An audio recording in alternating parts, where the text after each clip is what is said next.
Oh, I did tap it. you're not tapping and leaving it alone. Oh. Hey guys! What's up? What's up? What's up? Nothing much, girl. So we're here today, guys, to talk about bullying. That seems to be the going trend here in America. And the reason why we're coming is because there was an incident that happened yesterday out in Arlington, Texas, with the 18-year-old boy. His name is Timothy Simpkins. And his family had reported him being bullied to the principal, to the teachers, and, well, you know, nobody did anything. So Timothy took things into his own hand yesterday, and he shot 4 people. So we came to you to talk about bullying so that you can talk to your kids about bullying so they don't become a victim of circumstances. All right, so Bay just be jumping into it. So for me, I need more details, right? So let's kind of give it to you guys like that. So yesterday, he got into an altercation. What's his name? Timothy? Timothy got into an altercation with this other young man. I mean, they was going blow for blow. But all in all, Timothy got beat up, right? So Timothy got beat up. Of course, mad, angry, like they normally do. Timothy left campus, went to go get a gun, and came back and shot up some shit. So that's what ended up happening. So let's get to it, like, cause baby want to be all like, I want to actually talk about it and have our opinion about it, right? So, before that fight happened, you want to get into that? Yeah. So before the fight happened, we're gonna show you a little clip later on in the video. Where his family is speaking how they talked to the principal, they talked to the teachers, and nobody did anything. So he just felt like he had to protect himself. Now, he took a gun into the school, and come to find out, you know, during the process of the investigation, this particular school doesn't have metal detectors. So what we're saying, like, we're not justifying him having the gun, taking the gun and shooting anybody. That's just basically what my opinion is. No, he shouldn't have done that. His family feels the same way, but they also feel like nobody protected him. Right. Like twice he done got beat up, he done got robbed, and it's all because of his status. He has money. His people have money. They got some money. They didn't even say what grade he was in. He's a senior. Okay, so he was a senior driving a Dodge. I think that was a 21. 2018. It was a 2018. Okay, so a 2018 Dodge, whatever Charger. It was. And they see this. Now, from after reading the story, understanding what was going on, I feel like them kids was hating on him. And they do have a lot of kids that's where the bullying come in. You see a kid got all this going on or whatever, and you don't. It's either you try to be his friend or you try to hate on him, bully him. It'll be one or the other. But in this case, they straight hated on the boy. I feel because he got robbed. They done bullied him several times, and now this altercation done took place, and now all of a sudden, he left school. Like, the boy beat him up. It's just point blank, he got beat up. Beat him so bad, man, called him names, like. Yeah, and it was like, how I feel about it is like they was testing his gangster. Yeah. Period. They tested his gangster, like, yeah, you got all this, you got all that. The boy, the young man had goals in his mouth, little dread started in his head or whatever. Like, he want to look like that. Right, but they tested his gangster to see if you really like that. Right. And that's what happened to it. And I'm like, dang, I feel bad for him because what he was trying to portray wasn't really what he was about. And for all of that to transpire, for him to get beat up or whatever. And this one, I guess this one just took the cake for him. Yeah. This one was like, fuck it, this is it. Like, I'm finna come back. I'm going to war. This is just what it is. And he was ready to risk it all, and he did. And he did. He risked his life, which he could have, you know, turned around, did whatever, you know, after the fight, whatever it is, take that L and keep it going. But he chose not to. There was too many L's he took. Yeah, he took a lot of L's, and I understand that because due to the fact that his people been telling on what was going on with him. No one in the school, principal know, all these people know, no one took it upon themselves to kind of figure out what was this main issue that was going on with the young man. And to now, this is the result. This is the result. I mean, 18 years old senior sitting in jail on a $75,000 bond. This could have been avoided. It could have. It could have, because if you look at it and you think about it, in the United States, between 20 and 28% of children in grades 6 through 12 are bullied. They're being bullied. And they're saying they've been bullied at least one time in their little lifetime. 6 to 12, that's what, 6 years age difference? That's And at least once in their lifetime they've been bullied. That's a lot. And then it's crazy because 27% of American adults that work out here in the industry say they're being bullied at their job.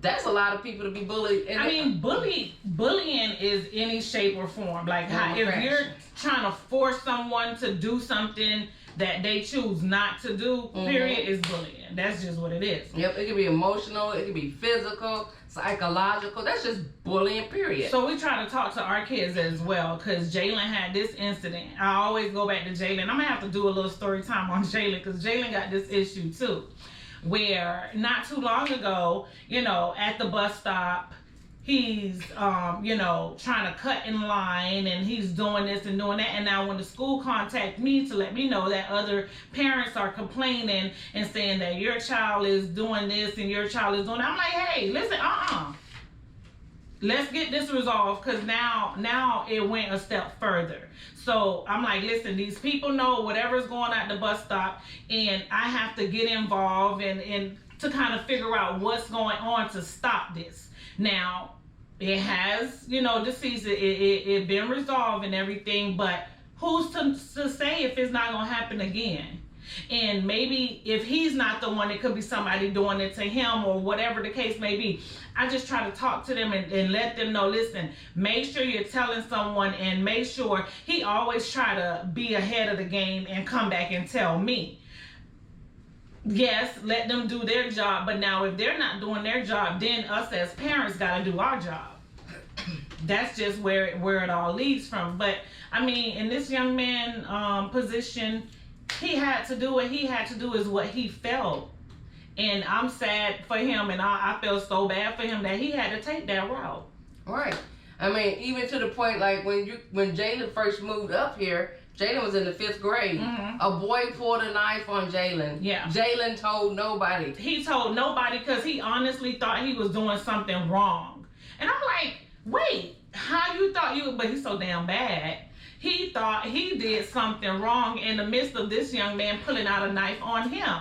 So, first off, it's other kids around him that saw that went to go tell the principal, like, these people trying to get in contact with me, hey, this happened, blah, blah, blah, blah. And I'm like, what? So now Jalen, she's like, we resolved everything, whatever. And Jalen gets home. Jalen, hey, what happened to you today? What's going on? Whatever. Nothing. This is like, I'm telling him what the school told me happened, and he was like, oh yeah. Oh yeah, he put a knife like on. That made me so mad, where he didn't even understand and notice that this thing just happened to him. Like, something bad just happened to him. So I tell him to keep his eyes open on all of that. Like when that happened, somebody just threatened your life. Like, you gotta take precaution. Like, you gotta understand that that's something bad. At that point, I had to let him know.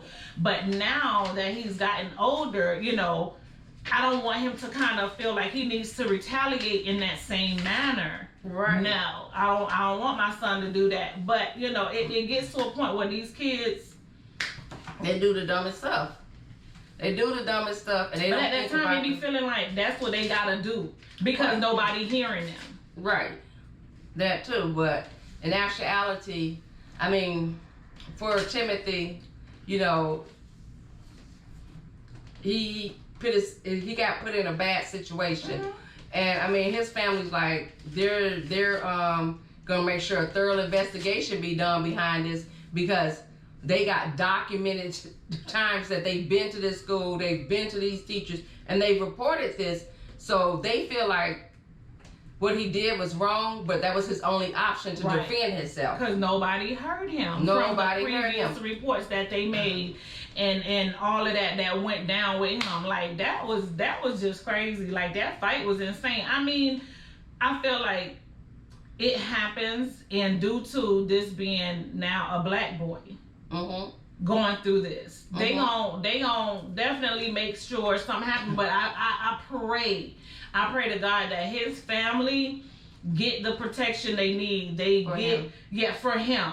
Yeah. And they fight this to the fullest, because you got to understand what previously happened, and it was reported, and no one did anything about it. So it's like where I stand. That's like me. If something going on with my child and they're complaining to me, they're letting me know this and that happens, and I keep going to the school not doing nothing, my child is going to feel like, that's why I feel so bad about this young man, because he felt like he was pushed against the wall. He didn't have no choice.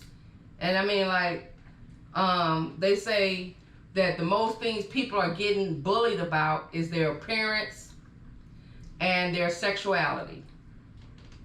How you look and your sexuality.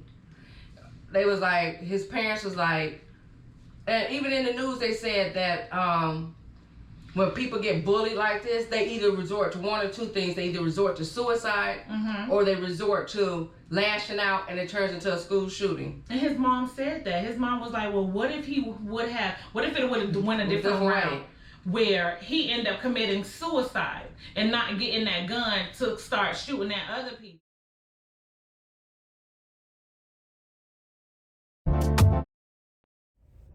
So guys, I done came back because, you know, we was doing the video on the bullying and we lost the footage. But the reason why I'm back by myself today is because when it comes to bullying, that's a subject that really hits home with me. And the reason why it hits home is because as a kid, I was bullied. I was bullied because I was dark-skinned. I was bullied because, you know, I grew up in the military, and the people was just cruel. Like, the kids was mean, but we didn't use weapons. We used our hands. And so for me, I got called names like Blackie. I got called names like Midnight. But you know what? As I got older, you know, the name calling and the bullying made me resilient to the stuff that I was going to go through as I got older. Because who knows? Like I said, statistics says that people that normally get bullied is because of their appearance and their lifestyle. So, you know, I'm just going to keep it 100. Kids can get bullied by their parents too. Kids can get bullied by their parents, and that's the worst type of bullying to get, because it affects you here. It makes you think to yourself, like, do you love me? Am I worth anything? Like, why are you doing this to me? Me personally, I can speak from experience, because I feel like my parents do bully me. Period. Point blank. I mean, I got my kids. My kids will go and tell my parents on me, and then my parents will come back and be like, you need to do such and such for your kids. We did it for you. You need to do it for your kids. No. At this point, everybody is grown. Everybody is grown except I have one child. I know you guys don't ever hear me really talk about her, but that's another story for you. But I can remember when I told my parents that I was gay. And they were like, oh, we don't do that in this family. Why don't we do this? That's just me. That's me. That's how I am. And I mean, that like really hurt me deep for my parents not to accept my lifestyle.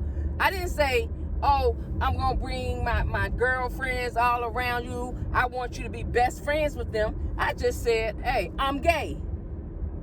To the point where I've had my parents tell me, oh, I'll disown you. I won't talk to you. But yet and still, when you need something, boy, let me tell you, you're going to call that telephone and tell me what you need. Like, I'll give you an example. My dad just had surgery. couple weeks ago. And my mom bullied me. She bullied me because she doesn't know how to pump gas. So it was, you need to come pump the gas for our vehicles because your dad had surgery. But why don't you know how to pump gas? Everybody else pump their own gas. I mean, it's just crazy how parents can be bullies too. I was talking to a young man earlier today, and he was telling me that he stays in the apartment with his mother. They agreed to split everything right down the middle. And he said they've been living there for like 6-7 months. The first month was cool. After that, their rent is $1,600. He pays everything except for $200. He pays the light bill. He pays the water bill. He pays the cable bill. $1,400 in rent. That's a form of bullying.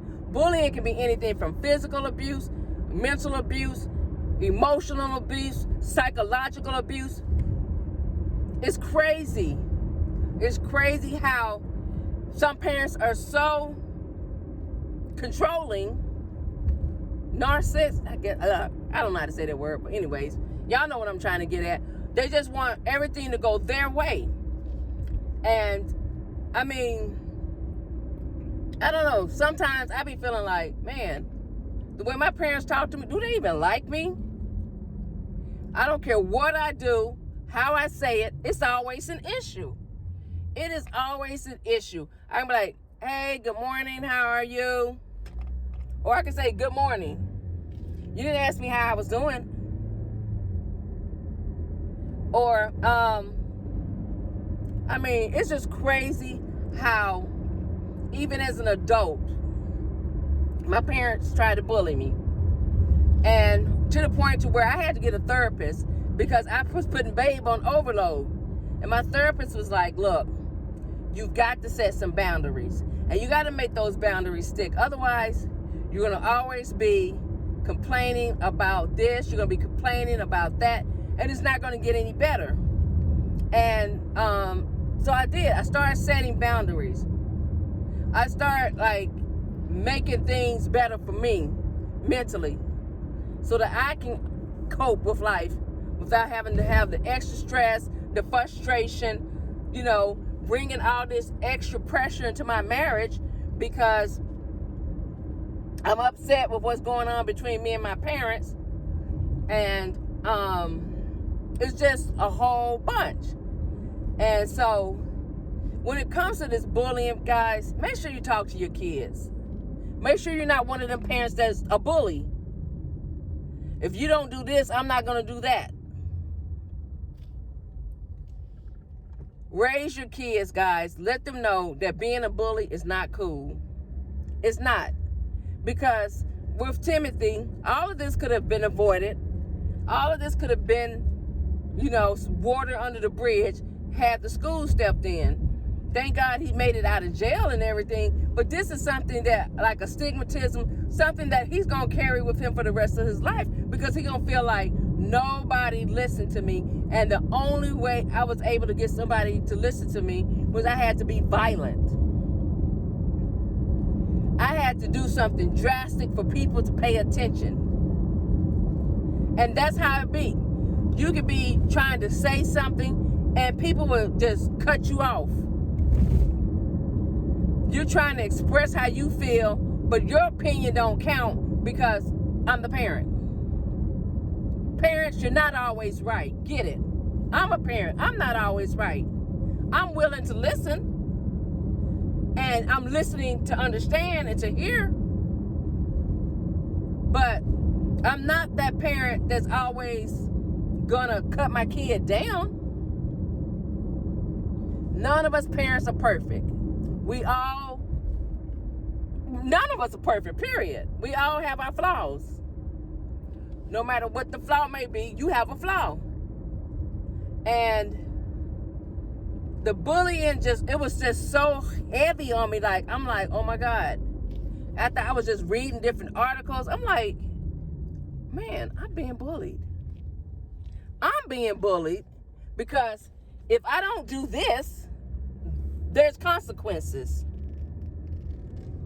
If I don't, like, I don't even go in the grocery store and shop for myself. It's very rare that you see me in a grocery store shopping. And my mom told me that I need to bring the groceries to my daughter instead of ordering them. She made such a big deal out of it. It's like, what's the big deal? I don't even go grocery shopping for my own house. COVID's out here. COVID is out here. I don't do it. Well, if you don't do it, don't send her no snacks. But then if I don't send no snacks, it's a whole problem.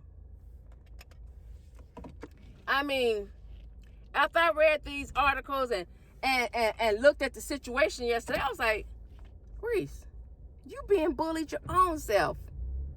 You're being bullied by your parents, the people who supposed to love you. They're not supposed to bully you. They're supposed to listen to what you have to say, but yet and still, you're being bullied because if you don't do it their way, there's a problem. Hey, I just wanted to get that out off my chest. I got another story for you, and that's what it is. So I'm standing up for me. I'm stopping people from bullying me. I've set boundaries. I've set goals. I've set things that, I started saying in 2020, if I say it, I mean it. That's what it is. I'm not changing it. I'm sticking to that. Because at the end of the day, I'm grown. You're grown. In order to get respect, you got to give that respect. That's all I got to say. All right, guys, you know what to do. We are currently 41 away from 500. Go ahead, tell your mama, your daddy, your sisters, and your friends. I don't care. Go tell a stranger if you like. Go and hit that Reese and Fanny empire, because it'll never, ever, ever be a dull moment.